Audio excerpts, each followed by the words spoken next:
Welcome to Access a Trader, the #1 community for those who are committed to taking control of their trading in order to achieve success, profitability, and longevity.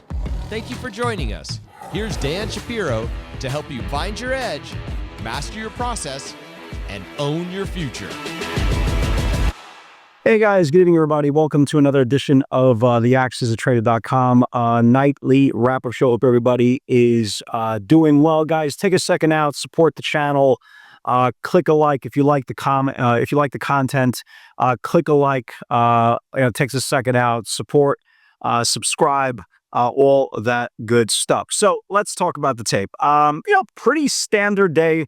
Pretty much the same thing we've been talking about for weeks and weeks and weeks. NASDAQ up another 78 points, the Dow down a little bit, S&P down a little bit. Nothing really to write home about. Market is obviously getting prepared, embracing potential earnings. We already saw the first shoe, well, not necessarily first shoe to fall, but we saw Netflix come out with earnings, a 4% decline, despite it beating top, bottom, and pretty good guidance. Wednesday, you have two of the biggies, right? Two of the biggies. You have Google that had a really, really incredible run. If you've been watching the broadcast for the last couple of weeks, they were coming for the 85s. 85s got paid, and they were coming for the 90s. A lot of call buying coming into this name ahead of earnings. Remember, this is one of the ones that hasn't gotten extended or parabolic, wherever the case may be. They are coming for the weekly 200 calls pretty regularly this morning and this afternoon ahead of its numbers Wednesday afternoon. Okay. Tesla. Okay. And we'll get to the pivots in a second. Tesla, after reclaiming back the 50-day moving average on Friday and getting back above the 150-day moving average, gave us a phenomenal gap this morning. I was up since 4 o'clock in the morning. I got down to basically 25% of my position from Friday's breakout. What I always do is always take a hedge. So here was my hedge overnight. I took a 1 to 0.04 ratio hedge, Tesla long, Q short, worked out very, very well. Tesla trading all the way up to 338 this morning, and then kind of just gave it all back. But again, this is pretty much now a rest day. It's still closed above the 50-day moving average, which is the second consecutive day. And now it's still building above the 150-day moving average 2 days in a row. Next 2 days, I'm assuming they're going to give it one more run ahead of its Wednesday's earnings, right? Again, remember, I'm only playing this initial interval, pretty much a run up into their earnings. So far, we got the 50-day reclaim on Friday, got back above this 324 area and traded all the way up to 338. Again, listen, no complaints, absolutely no complaints. I still have a very baby runner. I want to see if they could give it one more run, especially ahead of the Wednesday night earnings. Like we talked about a few minutes ago, Google went nuts.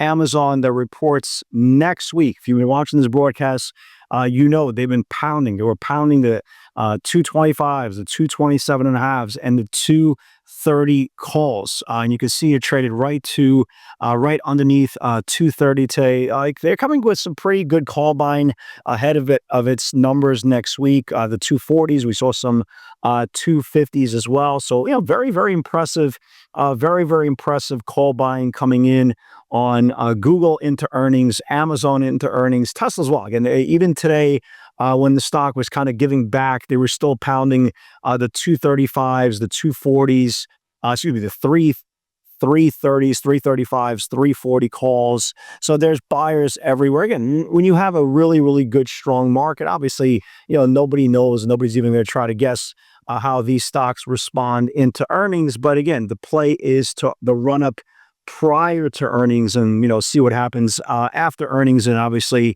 make a game plan. Make a game plan depending on how the market, receives those individual earnings. But again, nice rest day on Tesla after giving us pretty much a $9 gap up into the open. Congratulations for all you guys who caught that move as well. One to watch, one to watch. I don't think it's there yet. Okay, I don't think it's there yet. Apple has been pretty much the poster boy of lack of participation in this whole tech rally for 2025. You could even make a case the majority of 2024. It had one big run, but it's kind of done nothing, right? It's really have done nothing, ever since it's lost its 50-day moving average in February and March. We claimed it back, but it's still kind of just going sideways. We did see some pretty good call buyers come in. We saw the 15s coming in. We saw the August 220 calls coming in. I'm assuming they are positioning into earnings. So definitely one to watch in the next couple of days. I got to sneeze. Excuse me. TEM. TEM is also one of these stocks that is still below the 50-day moving average. So what I'm about to say has nothing to do about an imminent potential setup there. But you can see it's now been rejected 3 times off the 50-day moving average. It's kind of resembling what Tesla did before it reclaimed the 50-day. There was a very unusual buyer come in. It's actually buyers, plural, that came in for the weekly 67 calls. Considering the stock, is at 58 or was at 60 pretty much the whole day, it's very, very peculiar. Again, doesn't mean anything. Does somebody know something? Your guess is as good as mine, but it's definitely one to watch. Set an alert on this thing if it starts building above the 50-day moving average and confirms the other way. Some names that did very, very well today. Again, Tesla was awesome. I was up since 4 o'clock in the morning. That's why I lack a lot of energy. But, Tesla gave us a great run into that 338 upper Bollinger Band. Like I said before, I still have a tiny runner in the name. Hopefully you get one more push ahead of earnings. So this did very, very well. Guys, you gotta watch CRWV in the next couple of days. So it lost its 50-day moving average on Friday, right? Basically put in an inside day today. This is now the second close below the 50-day. This is kind of the opposite of Tesla, right? Tesla's now second day above the 50-day. CRWV is now below the 50-day second day. So watch this thing. If it starts losing Friday's lows, folks, and the market does pull, this thing has some room. This thing definitely has some room to the downside. MP broke out on Friday, 62.87. Confirmed 64.51, and a lot of other names gave an initial pop. It popped to like 65. It popped to like the 65 area before a pretty aggressive reversal, just like a lot of these high flying names.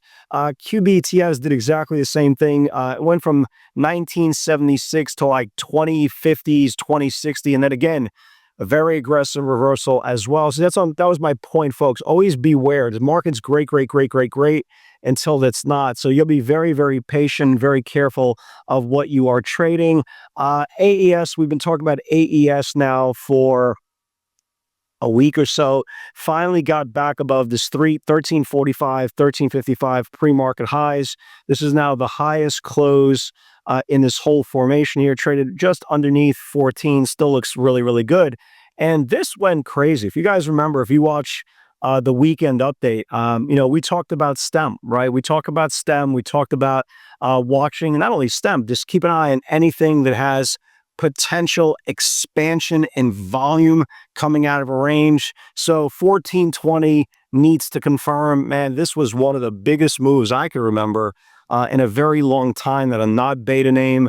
So it got back above the 1420 level and went all the way up to 18.5. I know a lot of you guys caught the trade. Great job there on STEM. Again, you just got to be prepared for these things. IONQ didn't confirm. OMEX didn't confirm. And TEMP didn't confirm either. So going into tomorrow, I'd like to add at some point Tesla, if it gives us an opportunity.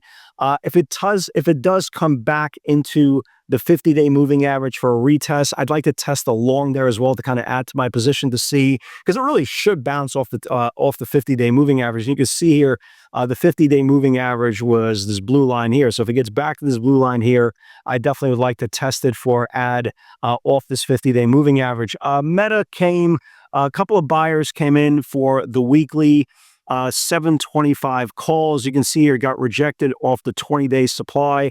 If it gets back above the 20-day supply, maybe this thing wakes up. So I definitely want to keep an eye on Meta. CRWV we just talked about. Watch AEHR, right? So AEHR, a buyer came in today, got above the range, closed right at the upper Bollinger Band. This thing gets back above the upper Bollinger Band.